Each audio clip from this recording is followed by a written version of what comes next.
अस्सलामुअलैकुम नाज़रीन, आप देख रहे हैं हेल्थ विद TNN। मैं हूं आपकी मेज़बान ज़ुनैरा।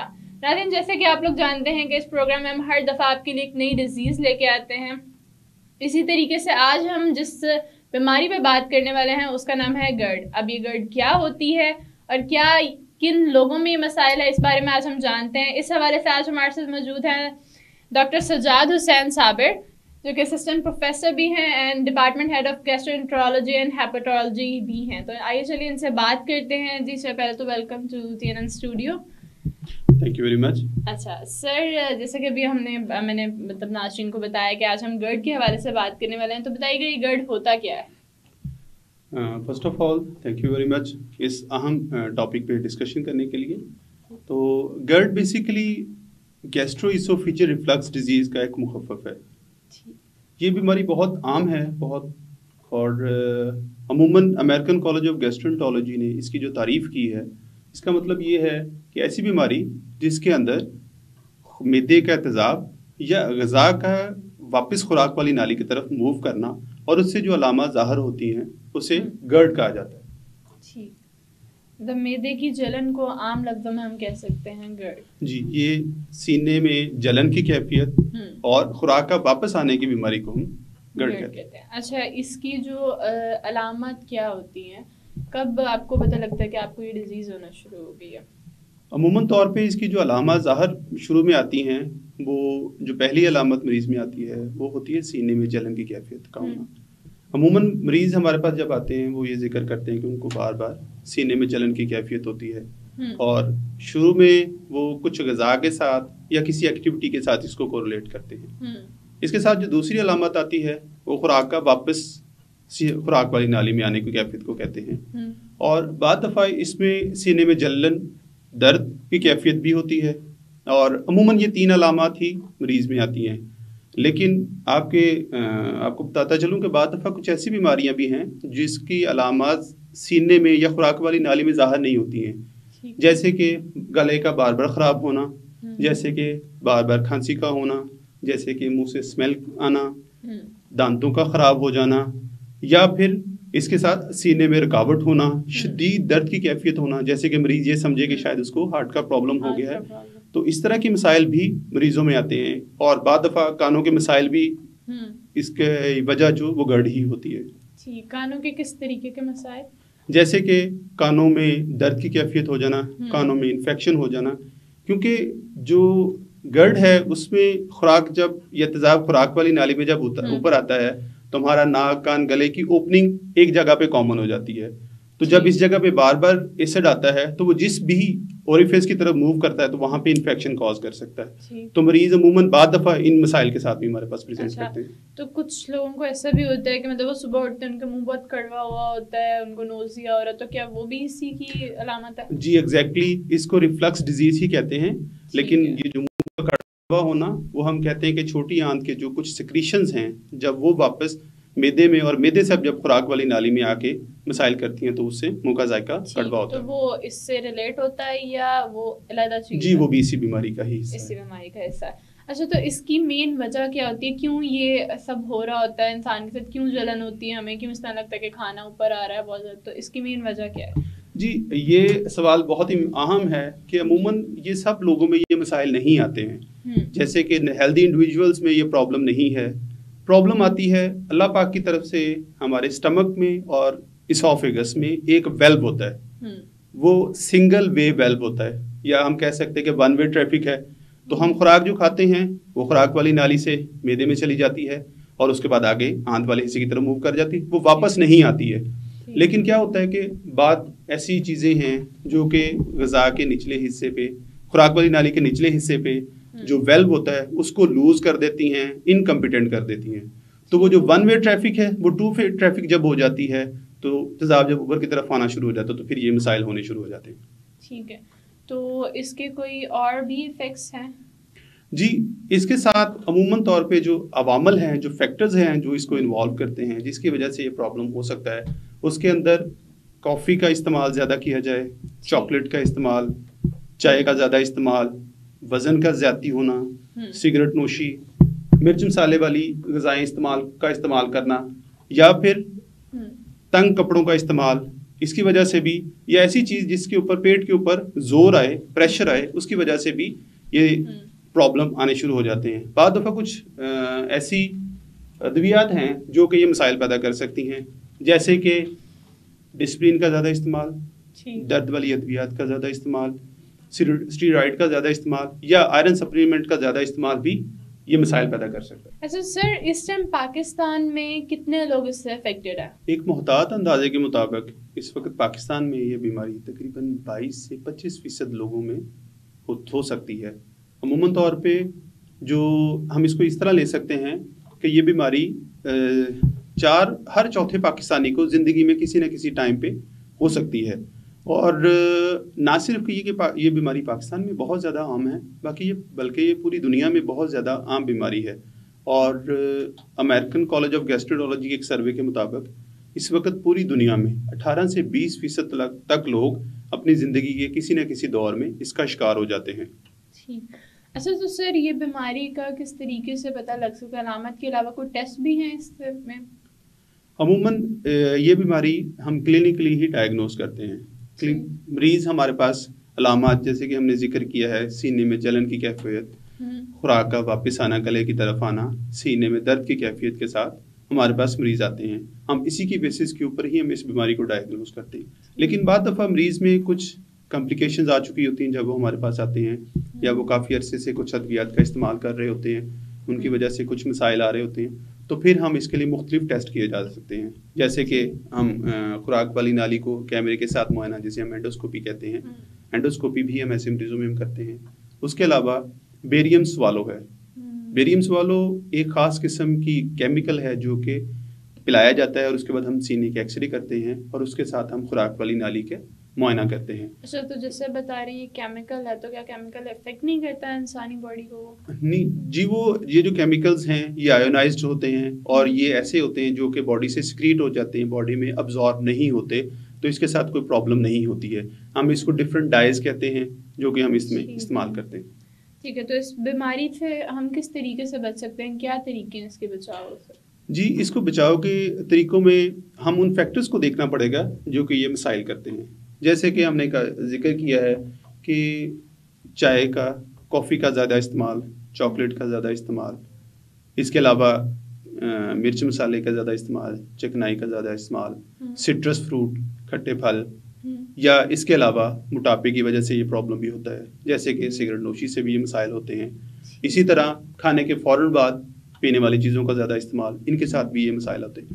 تو اس بیماری سے ٹھیک ہونے کے لیے یا اس کے بچاؤ کے لیے ہمیں تو ان پہلے فیکٹرز کو کنٹرول کرنا ہوگا تاکہ ہم اس سے بچ سکیں. عموماً طور پہ ہم 3 ڈفرینٹ چیزوں پہ کام کر رہے ہوتے ہیں اس بیماری سے ڈیل کرنے کے لیے. سب سے پہلے ہم کہتے ہیں ڈائٹ ماڈیفیکیشن. ڈائٹ ماڈیفیکیشن سے مطلب یہ لیا جاتا ہے کہ وہ ساری غذائیں جو کہ تیزابیت زیادہ کرتی ہیں، جن کا ہم ابھی ذکر کر چکے ہیں، ان کا کم از کم استعمال کیا جائے. اس کے علاوہ life style modification. Life style modification سے ہماری مراد یہ ہوتی ہے کہ آپ نے کھانے پینے کے دوران اور اپنی لائف میں تھوڑا سا چینجز لے کے آتے ہیں. جیسے کہ عموماً ایک ہیبٹ ہوتی ہے کہ ہم کھانا کھانے کے فوراً بعد پینے والی چیزوں کا استعمال، چائے وغیرہ استعمال کرتے ہیں، تو اس کو اوائڈ کرنا ہوتا ہے. کم از کم ہم 1.5 گھنٹے تک ہم کہتے ہیں کہ ہم اس کو اوائڈ کرنا چاہیے، اس کے بعد اس کا استعمال کرنا چاہیے. سیم از دا کیس، ہمیں کھانے کے فوراً بعد ایکسرسائز نہیں کرنی چاہیے. ایکسرسائز کے بیچ میں اور کھانے کے بیچ میں کم از کم 4 گھنٹے کا مارجن ہونا چاہیے. سیم از دا کیس، ہمیں رات کو سوتے ہوئے اگر ہم 10 بجے سونے کی ہیبٹ ہے تو 3 گھنٹے پہلے تک اپنے کھانا پینا مکمل کر لینا چاہیے تاکہ ہم اس بیماری سے بچ سکیں. اور اس کے علاوہ رات کو سوتے ہوئے بیڈ کی سر والی سائڈ کو 6 سے 8 انچ تک اونچا کر لینا چاہیے، تو اس سے تیزاب واپس آنے کا خدشہ کم ہو جاتا ہے. رات کو سوتے ہوئے عموماً کھلے کپڑوں کا استعمال کرنا چاہیے، اور ایسی چیزیں نہیں استعمال کرنی چاہیے جس سے تیزابیت زیادہ ہونی چاہیے. جی اچھا، تو آپ نے بھی ڈائٹ کا بتایا ہے، تو ہمیں جن لوگوں کو یہ ایشو ہے، یہ مطلب جو لوگ یا جو مریض یہ پرابلم آلریڈی فیس کر رہے ہیں، ان کو کون سی ڈائٹ فالو کرنی چاہیے؟ ان کو زیادہ کیا انٹیک لینی چاہیے کہ وہ اس چیز کو کور کر سکیں؟ جی، ہم اس میں کہتے ہیں اسمال فریکوینٹ میلز. ٹھیک، اس کا مطلب یہ ہوگا کہ عموماً جو ہمارے ایشین پاپولیشنز میں سینیریو ہوتا ہے کہ ہم بریک فاسٹ کرتے ہیں، پھر لنچ کرتے ہیں اور پھر ڈنر کرتے ہیں، تو ہم کہتے ہیں کہ آپ کا میل 3 ٹائم پہ نہیں ہے، بلکہ آپ نے یہی میل آپ نے 5 ٹائمز پہ لینا ہے. تو آپ اسمال میلز لیں اور فریکوینسی انکریز کر سکتے ہیں تاکہ آپ کی انرجیز لیول پورے رہیں. اچھا، تو اس بیماری کا مکمل علاج بھی کوئی ہے یا یہ مطلب تھرو آؤٹ دی لائف آپ کو رہتی ہے اگر ایک دفعہ ہو جائے؟ جی، اگر ہم بیماری کو شروع میں دیکھیں تو عموماً 80% لوگ جو ہیں وہ اس بیماری میں بہتر ہو جاتے ہیں. لیکن یہ کیونکہ بیماری ہماری اپنی ہی مسائل، اپنی ہی زندگی میں تبدیلیوں کی وجہ سے پیدا ہو رہی ہے، تو جب تک ہم ان تبدیلیوں سے بچے رہتے ہیں تو اتنی دیر تک ہم بیماری سے بچے رہتے ہیں. لیکن عموماً ہمارے یہاں پہ کیا ہوتا ہے کہ وہ ایسی غذاؤں کا استعمال کر لیا جاتا ہے تو اس سے پھر یہ بیماری دوبارہ ہونے کا بھی خدشہ ہوتا ہے. ٹھیک. اچھا، تو اس کے اندر کوئی کمپلیکیشنز بھی آ سکتی ہیں اس بیماری کو کیور کرتے ہوئے یا مطلب یہ ایک نارمل بیماری ہے؟ شروع میں دیکھا جائے تو یہ بیماری نارمل ایک چھوٹی سی معمولی بیماری ہے جو کہ احتیاط کے ساتھ، ڈائٹ ماڈیفکیشن اور لائف سٹائل ماڈیفکیشن کے ساتھ ہی امپروو کر جاتی ہے. اور اگر ایسی سچویشن میں نہیں بہتری تو ہم کچھ ادویات کا استعمال کرتے ہیں اور مریض عموماً بہتر ہونا شروع ہو جاتے ہیں. لیکن حیرانی کی بات یہ ہے کہ بعض دفعہ ہمارے پاس مریض اس کی کمپلیکیشنز کے ساتھ آ رہے ہوتے ہیں، جیسے کہ خوراک والی نالی میں سوزش ہو جانا جسے ہم ایسوفیجائٹس کہتے ہیں. بعض دفعہ مریض ہمارے پاس آتے ہیں کہ ان کو خوراک والی نالی کے اندر زخم بن جاتے ہیں جسے ہم ایسوفیجل السر کہتے ہیں. اور اس کے علاوہ اس کی جو کمپلیکیشنز میں آتا ہے جسے بیرٹ اسوفیگس کہتے ہیں، جس کا مطلب اگر ہم سمجھانے کے لیے اپنی عوام کو بتائیں تو یہ ہوتا ہے کہ خوراک والی نالی کی جو جلد ہے اس میں تبدیلیاں آنی شروع ہو جاتی ہیں. اس کے علاوہ خوراک کی نالی تنگ ہو جاتی ہے. اور بعض دفعہ ہمارے پاس مریض غذائی خوراک والی نالی کی کینسر کے ساتھ بھی ہمارے پاس مریض پریزنٹ کر رہے ہوتے ہیں. تو یہ بیماری شروع میں تو چھوٹی ہی ہے، لیکن اگر اس کا بر وقت علاج نہ کیا جائے تو یہ بیماری بہت ساری کمپلیکیشنز کا موجب بن سکتی ہے. سے آپ کو کینسر بھی ہو سکتا ہے. جی ایگزیکٹلی، یہ اس بیماری کے ساتھ کینسر تک بھی بات جا سکتی ہے. یعنی ہمیں اس کو بہت ٹائملی ڈیل کر لینا چاہیے، ہمیشہ لائٹ نہیں لینا چاہیے. جی ایگزیکٹلی. اچھا، تو اس کا کوئی روٹین پراپر چیک اپ بھی ہونا چاہیے یا جب فیل ہو تب؟ جی عموماً شروع میں جیسے میں نے بتایا کہ یہ کلینکلی ہی ڈائگنوز کی جاتی ہے بیماری. تو جب علامات ظاہر ہونی شروع ہو جائیں اور تو پھر فوراً ہی ڈاکٹر کے پاس وزٹ کر لینا چاہیے. کوالیفائڈ ڈاکٹر کے پاس جائیں اور ان کو بتائیں کہ آپ کے یہ پرابلم آپ فیس کر رہے ہیں. تو وہ آپ کو انیشلی غذائی ہدایات بتائیں گے اور اپنی لائف سٹائل ماڈیفکیشن کے بعد بتائیں گے، اور کچھ ادویات ہیں جو ہم شروع کروا دیتے ہیں، اس کے ساتھ مریض بہتر ہو جاتا ہے. کیونکہ ایسا ہوتا ہے نا کہ آج ہماری تو عوام ایسی ہے کہ 80% ایسی کوئی بیماری ہوتی ہے، ہم ڈاکٹر کے پاس نہیں جاتے، ہم کہتے ہیں اچھا یار یہ جلن کا کیپسول ہے یہی کھا لیتے ہیں. تو مطلب ایسے نہیں کرنا چاہیے کیونکہ آئی تھنک سو اگر اس کے اندر کافی وائڈ فیلڈ ہے، جیسے آپ بتا رہے ہیں کہ اس کے اندر اس کینسر بھی کاز ہو سکتا ہے، تو ہمیں خود میڈیکیشن نہیں لینی چاہیے. جی بالکل. جی ہمارے پاکستان میں اسپیشلی یہ سیلف میڈیکیشن کا ٹرینڈ تھوڑا سا زیادہ ہے کہ عموماً مریض کچھ نہ کچھ ادویات وہ نزدیک کسی میڈیکل اسٹور سے دوائی لے لیتے ہیں. اپنے کسی جاننے والے کو یہ مسئلہ ہوا ہو تو اس سے پوچھ کے دوائی لے لیتے ہیں کہ مجھے اس کے ساتھ بہتر ہو جاتے ہیں. مریض بہتر بھی ہو جاتے ہیں، لیکن کیونکہ یہ بیماری ایک خاص ڈیوریشن تک اس کا ٹریٹمنٹ ہمیں لینا پڑتا ہے، اس کے بعد یہ امپروو کرتی ہے اور مریض بہتر ہوتا ہے. اتنی ڈیوریشن پوری نہیں کرتے ہیں تو اس کا نتیجہ یہ ہوتا ہے کہ جو ادویات فائدے مند ہوتی ہیں اس سے وہ فائدہ کم دینا شروع کر دیتی ہیں اور وہ بار بار تھوڑی دیر کے لیے استعمال کرتے ہیں، امپروو کر جاتے ہیں، پھر بیماری ہو جاتی ہے. تو اس سے جو ہمیں جب ہمارے پاس آتا ہے تو وہ کیس کافی بری شکل اختیار کر چکا ہوتا ہے. تو پھر ہمیں ادویات کا زیادہ استعمال کروانا پڑتا ہے، لمبے عرصے کے لیے استعمال کروانا پڑتا ہے، اور بعد دفعہ یہ بھی ہوتا ہے کہ ہمیں کمپلیکیشن فیس کرنی پڑ جاتی ہے. ٹھیک ہے. اچھا، تو ابھی آپ نے پہلے بھی ذرا اینڈوسکوپی کے حوالے سے بتایا، تو گرڈ میں اینڈوسکوپی کس طریقے سے یوز کی جا رہی ہے؟ جی اینڈوسکوپی بیسیکلی ایک کیمرے کے ساتھ خوراک والی نالی، معدے اور چھوٹی آنت کے کچھ حصے کا معائنے کو کہا جاتا ہے. تو اس میں ہم کیا کرتے ہیں کہ ایسے مریض جو کہ ہمارے پاس اس بیماری کے ساتھ آتے ہیں اور وہ عموماً 12 ہفتے تک میڈیسن لے چکے ہوتے ہیں لیکن وہ بہتر نہیں ہو رہے ہوتے، ان میں ہم یہ ایڈوائز کرتے ہیں. اس کے علاوہ اگر خدا نہ خواستہ کسی کو خون کی الٹی آ جائے یا کالے رنگ کے سٹول پاس کرنا شروع کر دے پیشنٹ، یا پھر بے تحاشا وزن میں کی کمی ہونی شروع ہو جائے، خوراک والی نالی میں تنگی ہونی محسوس کرنی شروع کر دے، خوراک یہاں پہ رکنی شروع ہو جائے، یا پھر سینے میں درد کی کیفیت ہو، یا پھر کھانے کے بعد سینے میں درد کی کیفیت ہونی شروع ہو جائے، تو ان وجوہات کی بنا پہ ہم اینڈوسکوپی پیشنٹ کو ایڈوائز کرتے ہیں. اور اس کے ساتھ ہم جیسے میں نے ذکر کیا کہ ہم کیمرے کے ساتھ خوراک والی نالی، معدے کو اور چھوٹی آنت کا معائنہ کرتے ہیں، تو ہمیں بیماری کا بہتر انداز سے پتہ چل جاتا ہے کہ بیماری اس وقت کس لیول پہ پہنچ چکی ہے. کیا یہ سمپل بیماری ہے یا پیشنٹ کمپلیکیشن فیس کر رہا ہے، اور اگر خدا نہ خواستہ خوراک والی نالی میں کوئی تبدیلیاں آنی شروع ہو جاتی ہیں تو ہم ٹیشو بایوپسی بھی اس سے لے لیتے ہیں، جس سے ہمیں بیماری کی ایکچوئل صورتحال کا بھی پتہ چل جاتا ہے۔ اچھا جی ڈاکٹر صاحب، ابھی یہاں پہ ایک بریک کا وقت ہو رہا ہے، تو جی ناظرین اس وقت ہم ایک بریک لے لیتے ہیں، اور بریک کے بعد واپس آ کے ڈاکٹر صاحب سے آسمان کو چھونے کی چاہتوں کے ساتھ خواہشوں کو چھت دے کر یہ ڈالتے ہیں نئی ترقی کی، اور یہ ہے Tahir estates, steel monuments manufacturers, project marketing, town developer and builder. Tahir estates Sahiwal کا سب سے پہلا اور واحد انٹرنیشنل ISO سرٹیفائیڈ ادارہ، اور چیمبر آف کامرس کی طرف سے بیسٹ اچیومنٹ ایوارڈ حاصل کر چکا ہے، جنہوں نے ساہیوال میں ریزیڈینشل اور کمرشل پراپرٹی میں مارکیٹنگ کو دی ایک نئی پہچان۔ ساہیوال میں کامیاب projects, Jeevan City, Safari City Okara, Al Razzaq Villas, Eden Garden, Gulshan Zainab, Farid avenue,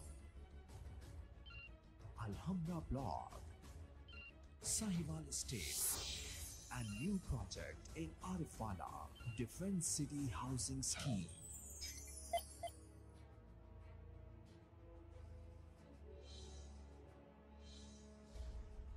The largest marketing network in real estate.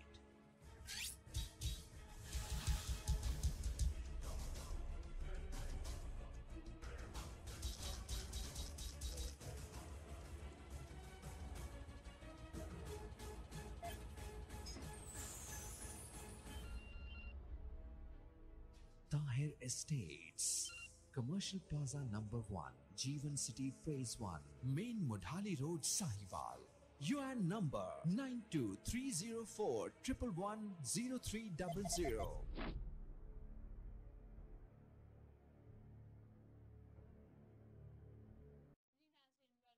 جیسے کہ ہم بریک سے پہلے ڈاکٹر صاحب سے بات کر رہے تھے، تو وہیں سے ہم سٹارٹ لیتے ہیں۔ جی ڈاکٹر صاحب، آپ ٹیشو بایوپسی کے حوالے سے بات کر رہے تھے اس ٹائم، تو بتائیے گا یہ ہوتی کیا ہے، اس کو کیا کیسے جاتا ہے؟ اگر ہم ٹیشو بایوپسی کے متعلق بات کرتے ہیں تو ٹیشو ایک میوکوزا کا ایک پارٹ جب ہم لیتے ہیں، ایک جیسے اس بیماری کے حوالے سے اگر اسپیسیفکلی بات کی جائے تو اس پارٹ کو ہم لیتے ہیں، اور اس کا معائنہ کروانے کے لیے ہم اس بیماری کو تشخیص کرنے کے لیے جب ہم استعمال کرتے ہیں تو یہ بیسیکلی اینڈوسکوپی کے ایک طریقے سے ہی لی جاتی ہے، جس کے ساتھ ہم خوراک والی نالی میں وہ اینڈوسکوپ پاس کرتے ہیں، تو اس کے اندر ایک چینل کے تھرو ہم ڈفرینٹ انسٹرومنٹ ایک یوز کرتے ہیں، اس کے ساتھ ایک چھوٹا سا میوکوزا کا چنک لے لیتے ہیں اور اس کو ہم فارملین میں ڈپ کر کے تو وہ لیبارٹری میں بھیجا جاتا ہے، جس کی وہ ہسٹوپیتھولوجی کرتے ہیں، اور اس کی بیسس کے اوپر وہ ایگزامن کرتے ہیں کہ وہ جو ٹیشو لیا گیا تھا اس کے سیلز کیسے ہیں، کیا اس میں انفلیمیشن ہو چکی ہے، کیا اس میں تبدیلیاں آنی شروع ہو گئی ہیں، کیا وہ صرف تبدیلیاں ہی آ رہی ہیں یا اس میں خدا نخواستہ کینسر کی شکل اختیار کر رہی ہے۔ تو یہ بہت امپورٹنٹ ہو جاتا ہے جب کہ ہمارے پاس مریض آتے ہیں جب وہ کمپلیکیشن کا ہم سسپیکٹ کر رہے ہوتے ہیں ایسے مریضوں میں، تو یہ ایک اچھا ڈائگنوسٹک ٹیسٹ ہوتا ہے ہمارے والے سے۔ اچھا، تو یہ جو اسٹمک واش ہے، کچھ لوگ وہ اس کی طرف بھی موو کر جاتے ہیں، اس کا کیا سینیریو ہوتا ہے اس سب کے اندر؟ کیا وہ اس کے ساتھ لنکڈ ہے یا وہ ایک سیپریٹ سینیریو ہے؟ نہیں جی، اسٹمک واش ایک الگ سینیریو ہے، وہ تو ڈفرینٹ۔ اگر غلطی سے کچھ لوگ ایسی چیزوں کا استعمال کر لیں جو کہ خوراک والی نالی یا معدے کے لیے مضر ہوتی ہیں، تو اس کے ساتھ اس کے بعد یا کچھ ادویات ایسی کھا لیتے ہیں تو اس کے بعد وہ اسٹمک واش کیا جاتا ہے، لیکن ان لوگوں میں بھی پھر ایسیڈیٹی کے مسائل کافی عرصہ تک رہتے ہیں۔ اچھا، تو ڈاکٹر صاحب ابھی جیسے بتا رہے تھے ہمارے یہاں یا ویسے بھی ینگ جنریشن میں یا ہمارے یہاں ایک ٹرینڈ ہے کہ جب بھی مہمان آتا ہے سافٹ ڈرنک لازمی چلتی ہے، تو سافٹ ڈرنک اس پہ کیا اثر انداز ہوتی ہے؟ جی بالکل، اس حوالے سے اگر ہم بات کرتے ہیں کہ سافٹ ڈرنک جو کاربونیٹڈ ڈرنکس کہا جاتا ہے، یہ معدے کے حوالے سے بہت زیادہ ہی خطرناک ہوتی ہے، کیونکہ اس کی وجہ سے اسٹمک کی پی ایچ بہت ڈسٹرب ہو جاتی ہے۔ تو جو ایسیڈیٹی جب انکریز کرتی ہے، جب اسٹمک کی پی ایچ انکریز یا ڈکریز کرتی ہے، تو اس سے جو اسٹمک کی افیکٹونیس ہے یا اس کی ایکٹیویٹی ہے یا اس کی پرفارمنس ہے وہ کم ہو جاتی ہے، और उसकी दूसरी तरफ एसिड की प्रोडक्शन ज़्यादा हो जाती है, तो वो फिर एक अगेन फैक्टर बन जाता है जो कि खुराक वाली नाली के निचले हिस्से के जो पट्टे होते हैं उनको कमज़ोर करने के हवाले से। तो ना सिर्फ ये कि कार्बोनेटेड ड्रिंक्स प्रॉब्लम करती हैं, बल्कि जो आजकल जो ट्रेंड है जंक फूड का, फास्ट फूड का इस्तेमाल है, तो उसके साथ भी ये मसाइल होते हैं। वो इटसेल्फ मसाइल तो करते ही हैं, लेकिन उसके साथ जो चीज़ें यूज़ की जाती हैं, जैसे डिफरेंट टेस्ट डेवलप करने के लिए उसमें डिफरेंट स्पाइसेस यूज़ की जाती हैं, ठीक है। उसके अलावा उसके सॉसेस डिफरेंट यूज़ की जाती हैं, और उसके अलावा जो ऑयल का इस्तेमाल उसके साथ किया जाता है, तो वो इटसेल्फ भी डेंजरस है स्टमक के हवाले से, और वो अगेन इस बीमारी के बनने का मौजूद बनता है। ठीक, तो जिन लोगों को रात को सही से जिनकी स्लीप पूरी नहीं होती, क्या उनको भी गर्ट का इशू हो जाता है? जी, ये बड़ा इंपॉर्टेंट सवाल है उन लोगों के लिए, स्पेशली जो लोग नाइट आवर्स की ड्यूटीज़ करते हैं और वो डे स्लीपर्स हैं और नाइट अवेकर्स हैं उन हवाले से, या वो लोग जिन्होंने अपनी डाइट के हवाले से चेंजेस की होती हैं, या जैसे हमने पहले जिक्र किया कि डिफरेंट अवामिल्स हैं, जिसके अंदर एक और इम्पॉर्टेंट बात यह है कि स्लीप का पूरा ना होना या फिर किसी भी रीज़न की वजह से स्ट्रेस का होना, ये भी स्टमक की एसिडिटी इन्हांस कर देता है, और उसकी वजह से स्टमक में अल्सर बन सकते हैं, और वही एसिडिटी अगेन गर्ड के बनने का मौजूद बनती है। और वो लोग जो स्पेशली नाइट आवर्स की ड्यूटी करते हैं, तो उनका स्लीप पैटर्न जैसे डिस्टर्ब होता है या चेंज हो जाता है, वो रात को जागते हैं और दिन में सोते हैं, तो उन्होंने बिल्कुल रात को ऐसे ही लेना है जैसे कि वो दिन है।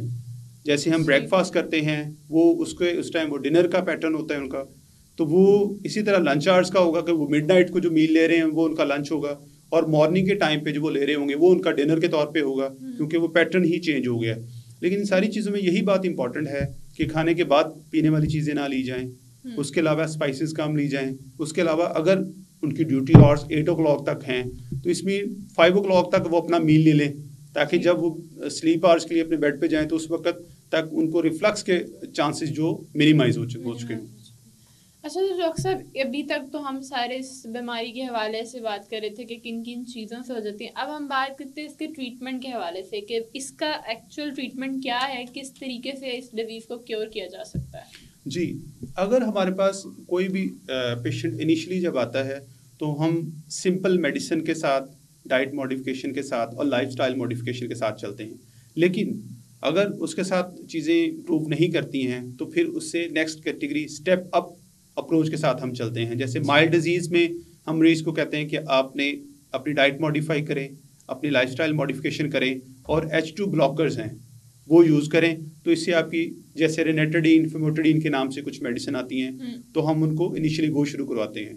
लेकिन अमूमन हमारे पास जो पेशेंट आते हैं वो मॉडरेट टू सीवियर कैटेगरी में फॉल कर रहे होते हैं, क्योंकि वो पहले से ही कुछ मेडिसिन अद्वियात का इस्तेमाल कर चुके होते हैं, तो फिर हम उनको प्रोटॉन पंप इनहिबिटर्स हैं जो जैसे कि मिप्राजोल, इसमिप्राजोल, डेक्सलैंसोप्राजोल और लेंसोप्राजोल के नाम से डिफरेंट अद्वियात आती हैं, तो फिर हम उनको इनिशियली उन मेडिसिन के साथ लेके जाते हैं। और पहले हम इस तरह है कि सुबह के टाइम उनको एडवाइस करते हैं कि बिफोर मील आपने ये मेडिसिन लेनी 30 मिनट्स, और उसके बाद आपने अपना मील लेना है। और अगर इससे इम्प्रूवमेंट नहीं आती तो हम इस मेडिसिन को सुबह और शाम 2 टाइम के लिए इस्तेमाल करवाने के लिए एडवाइस करते हैं। अगर इसके साथ मरीज इम्प्रूव नहीं करता तो एंटी एमिटिक्स हम यूज़ करते हैं, जिसके अंदर लिवोसेल्प्राइड के नाम से हम डिफरेंट है, इटोप्राइड के नाम से डिफरेंट ड्रग्स आ रही हैं, ठीक है, डोमपेरिडोन के नाम से डिफरेंट मेडिसिन आ रही हैं, तो वो हम मरीज़ में शुरू करवा देते हैं। उससे मरीज़ की गैस्ट्रिक एम्पटिंग इम्प्रूव कर जाती है, तो उससे भी मरीज़ की बीमारी बेहतर शुरू हो जाती है। उसके साथ हम मरीज़ को एंटासिड्स, डिफरेंट किस्म के सिरप्स होते हैं वो एडवाइस करते हैं, और उसके साथ मरीज़ इम्प्रूव होना शुरू हो जाता है।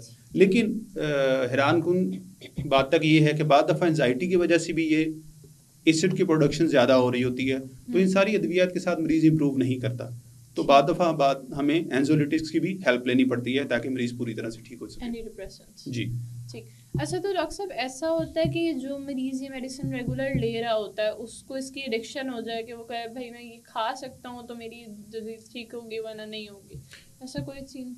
जी, इसमें हमें क्योंकि ड्यूरेशन बड़ा इंपॉर्टेंट है।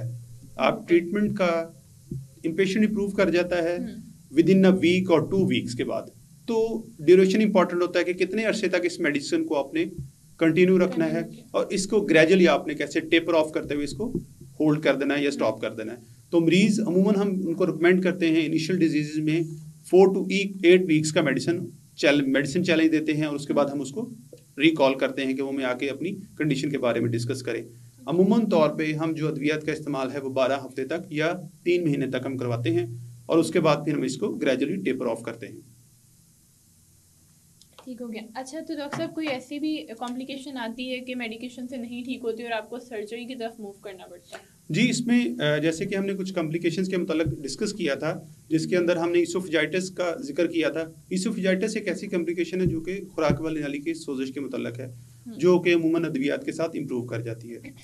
उसके बाद अगर देखा जाए, बाद दफ़ा पेशेंट को इसोफेजियल अल्सर्स बन जाते हैं, जाके खुराक वाली नाली में जख्म बन जाते हैं, और मरीज वॉमिटिंग के साथ आ रहा होता है, तो उस जगह पे बाद दफ़ा हमें क्लिपिंग करनी पड़ जाती है। इसके तरह अगर पेशेंट में बैरेट इसोफेगस हो जाए, यानी कि म्यूकोजा की जिल्द में तब्दीलियां आनी शुरू हो जाएं, तो उस हवाले से हम बार बार हम एंडोस्कोपी करके उस एरिए से टिश्यू बायोप्सी लेके मुआयना करते रहते हैं, ताकि हम अर्ली कैंसर के हवाले से डिटेक्ट कर सकें।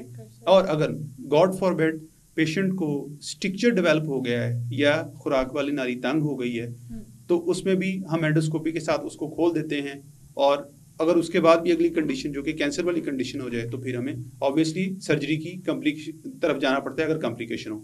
अगर इनिशियली हम सिर्फ गर्ड की बात करते हैं, अगर मरीज को कॉम्प्लिकेशन नहीं है लेकिन सिंपल गर्ड है और पेशेंट सारी तरह की मेडिसिन लेने के बावजूद इम्प्रूव नहीं कर रहा, तो फिर हमें बाद दफ़ा सर्जिकल ओपिनियन भी लेनी पड़ जाती है, सर्जिकल इंटरवेंशन करनी पड़ जाती है, जिसके साथ हम सर्जिकल फंडोप्लिकेशन कहते हैं, जो कि खुराक वाली नाली के निचले हिस्से को वहाँ पे हम एक डिफरेंट प्रोसीजर करते हैं, उससे हम जो वो वेल्व लूज होता है उसको थोड़ा सा टाइटनिंग करने की कोशिश करते हैं।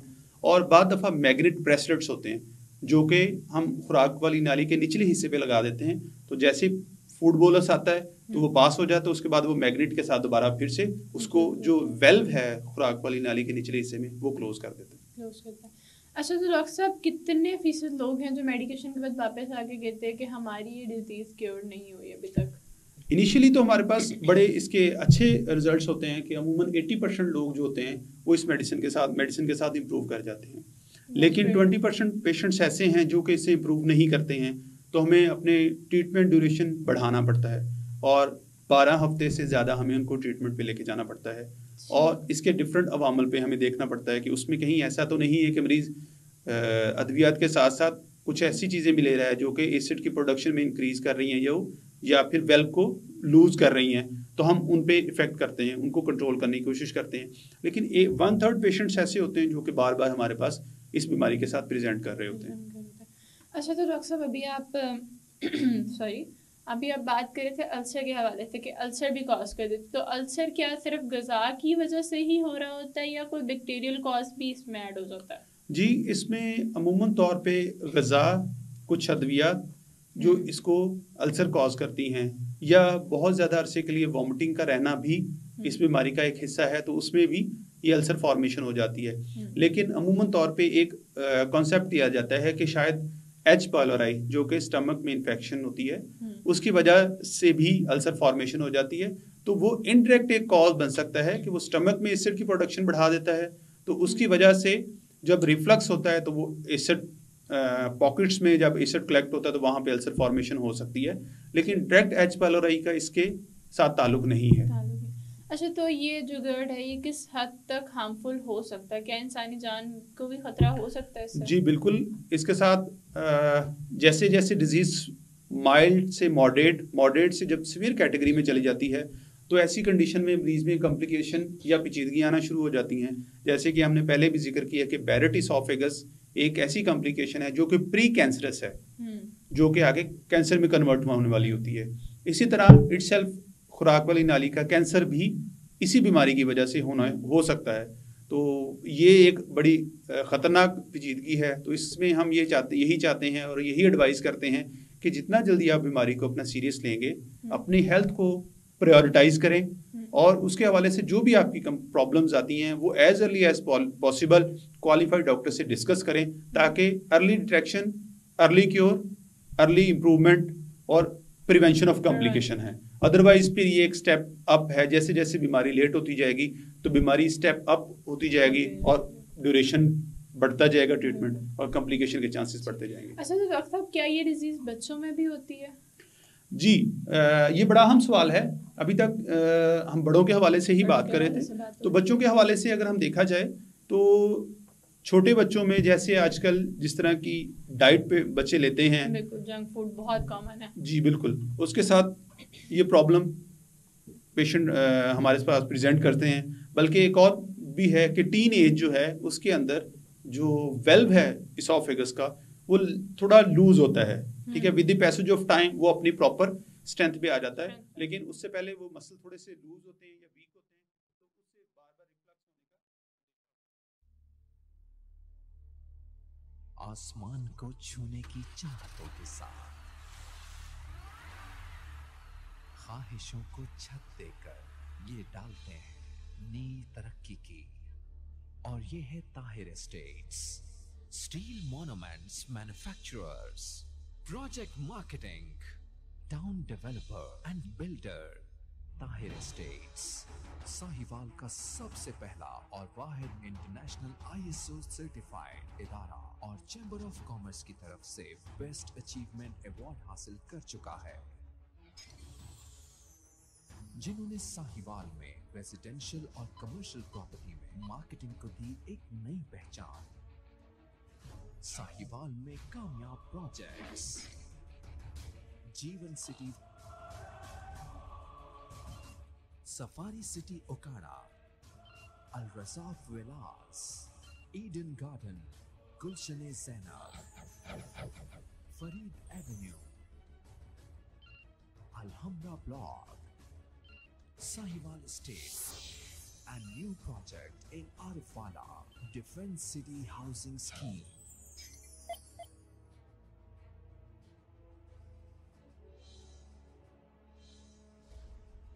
The largest marketing network in real estate.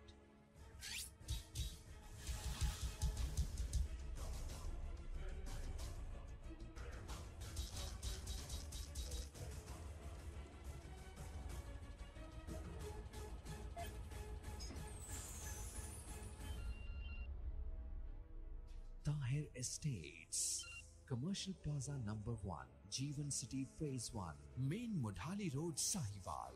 UN number 923041110300.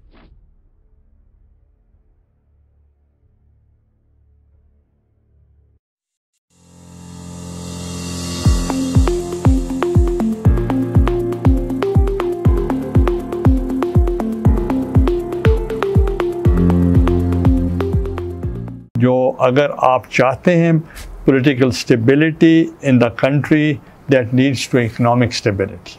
जब तक पॉलिटिकल स्टेबिलिटी नहीं होगा माशी इस्तेकाम नहीं आ सकता. दैट वाज द रीज़न हम चाहते थे कि पॉलिटिकल प्रिजनर ना हो. हमारी तवज्जो तमाम तर जो